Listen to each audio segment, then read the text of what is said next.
Morning students, last video में हमने study की थी लेसन नंबर 4 भौतिक मापन की, जिसमें हम मेजरमेंट यूनिट्स के बारे में हम लोगों ने पढ़ा था कि कितनी मूल राशियां हैं, कितने मूल मात्रक हैं। आज हम लेसन नंबर 5 की बात करेंगे, जिसमें हम इस बात को समझेंगे कि आप देखते हो कि कोई भी जब चलता है तो हम बोल देते हैं वो गति में है, या हम बोल देते हैं वो विरामावस्था में है, या हम बोल देते हैं कि एक विमीय गति यानी यूनि डायमेंशन में चल रहा है, द्विविमीय डाई डायमेंशन में, या त्रिविमीय ट्राई डायमेंशन में चल रहा है। तो ये सारी बलाएं हैं क्या, गति है क्या, मोशन है क्या?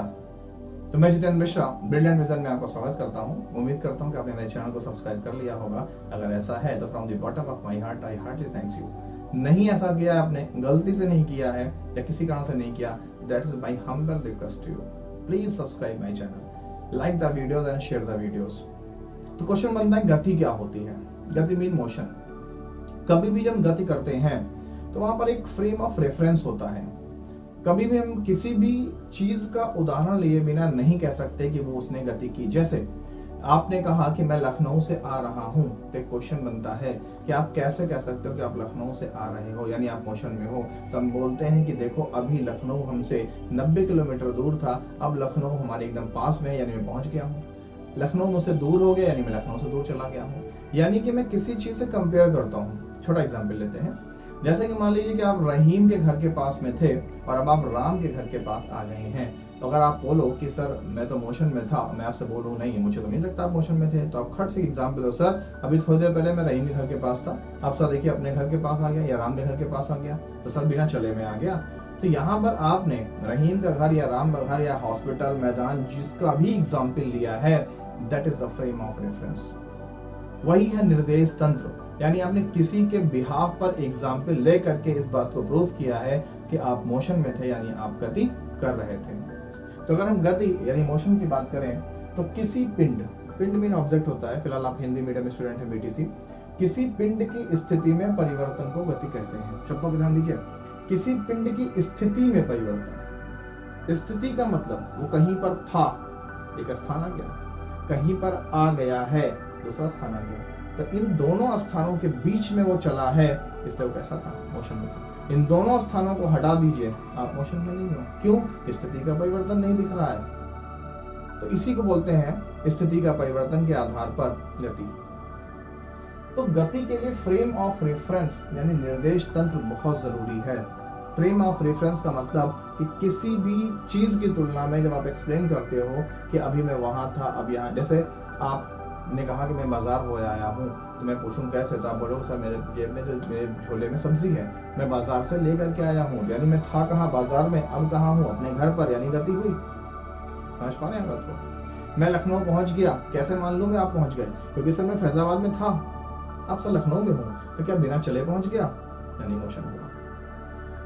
तो निर्देशांक ज्यामिति में आपने 3 अक्ष पढ़े होंगे, X Y Z, X Y Z. तो यानी कि 3 ही तरह की विमाएं होती हैं। तो निर्देशांक ज्यामिति के आधार पर गति कितने प्रकार के होते हैं उसको भी देख लेते हैं। तो निर्देशांक ज्यामिति के आधार पर गति 3 प्रकार की होती है, 1 2 3। पहली होती है एक विमीय गति। एक विमीय यानी 1 डायमेंशन मोशन, यानी हम किसी एक्स वाई जेड में से किसी एक एक्सिस पे चलेंगे। अगर हम एक्स एक्सिस पर चल रहे हैं तो ऐसा होता है सरल रेखा में गति। जैसे हम किसी सरल रेखा में चले जा रहे हैं तो हम किधर मोशन कर रहे हैं? एक अक्ष की ओर। क्लियर? लेकिन अगर हम किसी भी दिशा में, जैसे मान लीजिए समतल गति कर रहे हैं, समतल मैदान में गति कर रहे हैं, तो किसी समतल मैदान में हम 2 तरफ मूवमेंट कर सकते हैं, एक उसकी लंबाई में, दूसरा उसकी चौड़ाई में। तो ऐसी कंडीशन में हम कितने विमाओं में चल रहे हैं, कितने डायरेक्शन में चल रहे हैं? 2 डायरेक्शन में। तो ऐसे मोशन को, ऐसी गति को द्विविमीय गति यानी 2 डायमेंशन मोशन कहते हैं। इसका एग्जाम्पल है समतल में गति। लेकिन अगर हम एक्स वाई जेड तीनों एक्सिस में गति कर रहे हैं तो ऐसी गति को त्रिविमीय यानी ट्राई डायमेंशन मोशन गति कहते हैं। और ऐसा आकाश में होता है। जब हम आकाश में जाते हैं तो ऐसे भी चलते हैं, ऐसे भी चलते हैं और ऐसे भी चलते हैं, यानी कि तीनों दिशाओं में, तीनों विमाओं में, यानी एक्स वाई जेड एक्सिस में हम मोशन करते हैं। तो आपको समझ में आ गया होगा कि निर्देशांक यानी एक्स वाई जेड के आधार पर गति कितने प्रकार की होती है। अब हम बात करते हैं कि नॉर्मली यानी सामान्य तौर पर गति कितने प्रकार की होती है, इसकी स्टडी करते हैं। जो गति यानी मोशन होता है वो 7 प्रकार का होता है।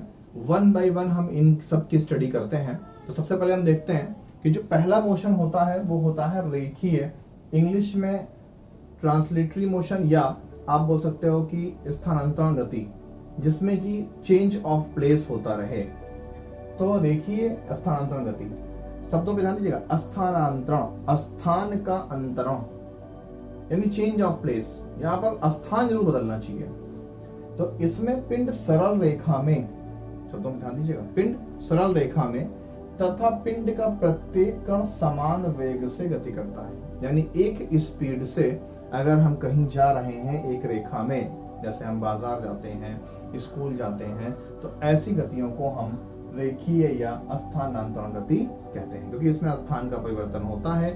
थे हम घर पर, अब हैं स्कूल में। जैसे सरल रेखा में गति करना, यानी एक सीधी रेखा में चले जाना। दूसरी गति का प्रकार है वृत्तीय गति, जिसको हम बोलते हैं सर्कुलर मोशन। वृत्त में गति करना, गोल गोल घूमना, चाहे वो ऐसे गोल गोल हो, चाहे वो वर्टिकल गोल गोल हो, ऐसी गतियों को हम वृत्तीय गति या सर्कुलर, सर्किल बना करके घूमना, इस गति को कहते हैं। तो वृत्ताकार पथ पर, वृत्ताकार पथ का मतलब गोल रास्ता, तो वृत्ताकार पथ में होने वाली गति को हम वृत्तीय गति या सर्कुलर मोशन कहते हैं। इसका एग्जाम्पल है इलेक्ट्रॉन का कक्षा में घूमना। आपने साइंस में पढ़ा है, छोटे क्लास में पढ़ा आपने, कि जो परमाणु होता है, परमाणु यानी एटम के नाभिक में प्रोटॉन न्यूट्रॉन होते हैं, और उस नाभिक के चारों ओर इलेक्ट्रॉन चक्कर लगाता रहता है। ये कैसी गति है? ये एक वृत्तीय गति यानी सर्कुलर मोशन है। ऐसे ही सूर्य के चारों ओर हमारी जो पृथ्वी है यानी सभी ग्रह है, वो चक्कर लगाते हैं, और उनका एक पाथ जो होता है वो लगभग सर्कुलर होता है। तो ऐसी गतियों को भी हम सर्कुलर गति या वृत्तीय गति कहते हैं। नेक्स्ट है घूर्णन गति यानी रोटेशनल मोशन। घूर्णन का मतलब होता है कि किसी अक्ष पर, यहाँ शब्दों पे ध्यान दीजिएगा, इन दोनों बच्चे बहुत कंफ्यूज रहते हैं। वृत्तीय गति में हम गोल गोल घूमते हैं, लेकिन जो रोटेशनल गति यानी घूर्णन गति होती है, इसमें हम किसी आधार पर गोल गोल घूमते हैं। शब्दों को समझ लीजिए। जैसे पंखा है, पंखा छत वाला पंखा, सीलिंग फैन एक जगह पर टिका होता है और ऐसे गोल गोल घूमता रहता है। तो ये क्या है? घूर्णन गति है, क्योंकि पंखा अपने अक्ष, मेरी उंगली को ध्यान दीजिए, अपने अक्ष के चारों ओर घूम रहा है। लेकिन जैसे साइकिल चलती है तो वो क्या है? वो वृत्तीय गति है। या ग्रह घूमते हैं, वृत्तीय गति है, क्योंकि वो किसी अक्ष में बंधे नहीं घूम रहे हैं। यहाँ पर स्थान का परिवर्तन होता है, समझ लो।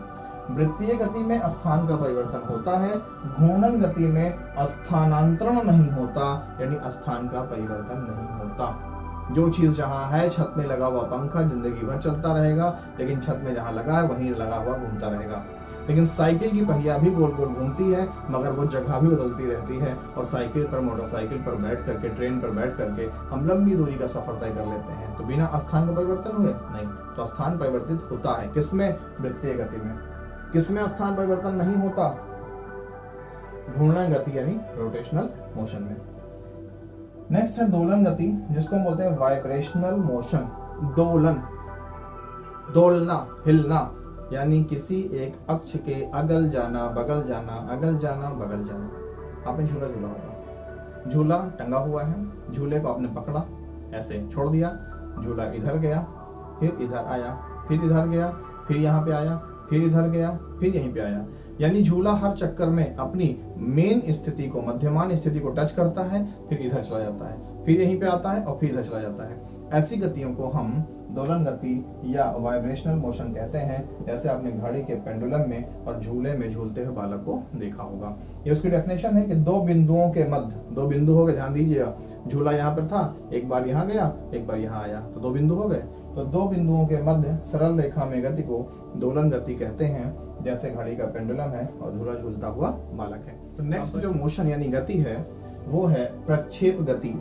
प्रक्षेप गति को इंग्लिश में बोलते हैं प्रोजेक्टाइल मोशन। प्रोजेक्टाइल मोशन को पहले हम समझते हैं। किसी पिंड का परवलयाकार पथ पर गति करना प्रक्षेप गति कहलाता है। इसमें होता क्या है कि कोई भी पिंड एक फिक्स वेग से चलना प्रारंभ करता है, लेकिन उसको पृथ्वी हमेशा अपनी ओर खींचता रहता है, इसलिए लास्ट में वो परवलय बना करके आकर जमीन को टच कर लेता है। जैसे आपने देखा होगा कि मान लो ये खिलाड़ी है, तो ये खिलाड़ी यहाँ से गेंद आसमान में फेंकेगा, तो ये गेंद ऐसे जाएगा और कुछ समय के बाद वापस जमीन को आकर टच कर जाएगा। मान लीजिए ये जमीन है, तो ये जो रास्ता बना धनुष के जैसा, इसी पथ को, इसी मार्ग को हम परवलयाकार पथ या प्रोजेक्टाइल पाथ कहते हैं। तो ऐसे अगर कोई भी मोशन हो रहा है तो उसी को हम परवलयाकार गति या प्रोजेक्टाइल मोशन कहते हैं, जैसे किसी खिलाड़ी द्वारा गेंद को क्षैतिज दिशा में फेंकना। नेक्स्ट है लुढ़कन गति, जिसको हम रोलिंग मोशन कहते हैं। ऐसा आपने बच्चों को लुढ़कते हुए देखा होगा कि बेड पर बच्चे सर के बल लुढ़कते हैं। तो ध्यान दीजिएगा, इसमें बच्चा बेड के इस तरफ पे था और अब बेड के अंतिम सिरे की तरफ है, यानी क्या हुआ, स्थान का परिवर्तन हुआ। क्लियर। दूसरा, बच्चा सर के बल गोल गोल घूम रहा है, यानी वृत्तीय गति भी हो रही है। तो घूर्णन गति भी हो रही है और स्थान का परिवर्तन भी हो रहा है। अगर ये दोनों चीजें किसी गति में मौजूद हैं तो उसी को हम बोलते हैं लुढ़कन गति या रोलिंग मोशन। जैसे साइकिल चलती है, साइकिल में चक्का पूरा गोल गोल घूमता है, ये क्या है, घूर्णन गति है। लेकिन स्थान भी बदलता जाता है, साइकिल आगे बढ़ती चली जाती है। तो यानी कि साइकिल के चलने में दोनों मोशन है, इसलिए वो भी क्या है, लुढ़कन गति है। गेंद, क्रिकेट की गेंद जब आप बल्ले से मारते हो तो वो भी मैदान पर लुढ़कती हुई जाती है, तो लुढ़क भी रही है गोल गोल, साथ में जगह भी बदल रही है, यानी स्थानांतरण भी हो रहा है, प्लस घूर्णन भी हो रहा है। तो गेंद का लुढ़कना भी क्या है, वो भी एक लुढ़कन गति यानी रोलिंग मोशन है। लास्ट है आवर्ती गति यानी पीरियोडिक मोशन। आवर्ती का मतलब है, समझिए, एक निश्चित अंतराल के बाद अपनी स्थिति को दोहराना। ऐसी गतियों को हम आवर्ती गति कहते हैं, यानी पीरियोडिक मोशन कहते हैं। तो अगर कोई भी पिंड, कोई भी ऑब्जेक्ट एक निश्चित समय के बाद अपनी मूल स्थिति में आ रहा है तो इसी को हम बोलते हैं पीरियोडिक मोशन या आवर्ती गति। जैसे किसी पिंड द्वारा नियत समय अंतराल पर, नियत समय अंतराल कोई फिक्स टाइम होना चाहिए, 1 मिनट बाद ऐसा करेगा, 1 सेकंड बाद ऐसा करेगा, तो नियत समय अंतराल पर अपनी गति की पुनरावृत्ति यानी दोहराना करना ही आपका आवर्ती गति यानी पीरियोडिक मोशन कहलाता है। जैसे सरल लोलक की गति। सरल लोलक का मतलब लंगर, जो लंगर बना के आप पतंग लूटते थे।